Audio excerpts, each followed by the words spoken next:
ज्योतिष की एक बहुत बेसिक सी लेकिन बहुत गूढ़ चीज़ आपके साथ साझा करता हूँ। इसको समझ के ज्ञान का बहुत विस्तार होगा। जैसे कि ये हमारी अर्थ है, हमारी पृथ्वी, ठीक है। इसके चारों तरफ हम सुनते हैं कि हाँ भाई राशियाँ हैं और नक्षत्र हैं।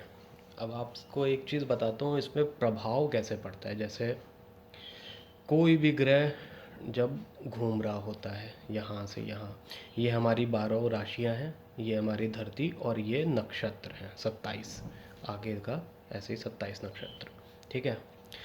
तो हमेशा ध्यान रखिए कि जैसे ये मेष राशि है, ये फिक्स्ड रहेगी यहाँ से यहाँ तक, ठीक है। उसके बाद वृषभ, मिथुन, कर्क, सिंह, कन्या एंड सो ऑन मीन तक चली जाएगी। ये हमेशा फिक्स्ड रहता है। ऐसा कभी नहीं होगा कि इसकी रश्मियाँ या इसकी जो इफ़ेक्ट है ये अपनी बाउंड्री वॉल्स तोड़ के वृषभ तक पहुँचे।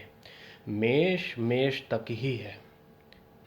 और यही सबसे मज़े की बात है। जैसे हम जानते हैं मेष में 3 नक्षत्र आ जाते हैं, 3 क्या 2.5, अश्वनी भरणी और आधा कृतिका। बाकी का टॉरस यानी वृषभ तक उसका थोड़ा पार्ट चला जाता है ना। तो ये भी फिक्स्ड रहेंगे। अश्वनी, भरणी और कृतिका ये तीनों ये जो नक्षत्र हैं मेष राशि के अंदर ही पड़ेंगे। ये हमेशा फिक्स्ड रहेंगे, ये कभी भी चेंज नहीं होंगे। चेंज क्या होता है? वो होते हैं ग्रह। ग्रह मूव होते रहते हैं और इन सब के बीच से जैसे जैसे निकलते हैं। अब जैसे मान लीजिए सूर्य यहाँ पे है, सन, ठीक है। सन यहाँ पे है और वहाँ से किरणें डाल रहा है हमारी धरती के ऊपर। तो सूर्य की किरणें पहले अश्वनी में, उसके बाद मेष राशि से होते हुए धरती पे आई।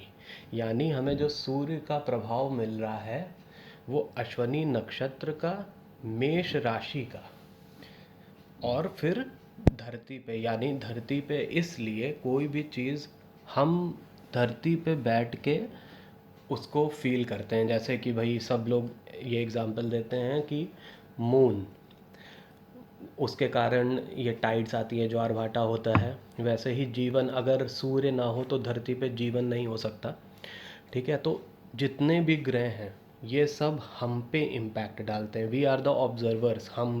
हमारे ऊपर प्रभाव हो रहा है। हमारा का मतलब है धरती के ऊपर। तो ये हम धरती पे बैठ के जब ग्रहों को देखते हैं तो सूर्य हमें अश्वनी नक्षत्र और मेष राशि के थ्रू हमारे तक एनर्जी आ रही है। तो आप इसको समझ लीजिए वो फिल्टर हो रही है। अब इसमें एक और समझने वाली बात है। जैसे मैंने बता दिया कि सबकी बाउंड्रीज फिक्स्ड होती हैं, टॉरस की और जैसे राशियों और नक्षत्र की, लेकिन सन यानी ग्रहों की जो अपना प्रभाव देने की क्षमता है वो किसी राशि, किसी नक्षत्र तक फिक्स्ड नहीं रहती है। बात समझिएगा। जैसे कि जब सूर्य अश्वनी नक्षत्र में है या कहें मेष राशि में है तो उसका प्रभाव, मान लीजिए सूर्य आपका 20 डिग्री का मेष में है, ठीक है। तो उसका प्रभाव 15 डिग्री आगे, 15 डिग्री पीछे मानिए। यानी कि वृषभ राशि तक भी उसकी किरणें, उसकी रश्मियाँ, उसका प्रभाव जा रहा है।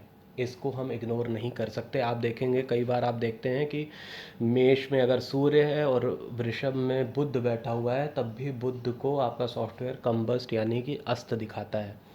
इसके पीछे का कारण ही यही होता है कि हमेशा याद रखिए राशियां, नक्षत्र फिक्स्ड हैं और ग्रह, उनकी जो किरणें हैं वो इन नक्षत्र और इसके राशि के थ्रू फिल्टर होते हुए हम तक आ रही हैं। लेकिन उनकी जितनी भी रश्मियां हैं या उसके जितना भी इफ़ेक्ट है वो बाउंड्रीज़ को नहीं मानता है। वो उसके पार भी जाएगा। जितनी उस ग्रह की क्षमता रहेगी, 30 डिग्री तक की हम क्षमता मान के चलते हैं कि 15 डिग्री अपने पीछे, 15 डिग्री आगे, लगभग इतना दे के चलते हैं, ठीक है।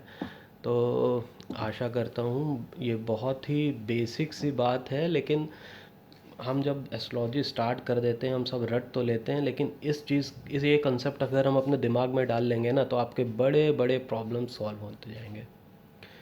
बम भोले।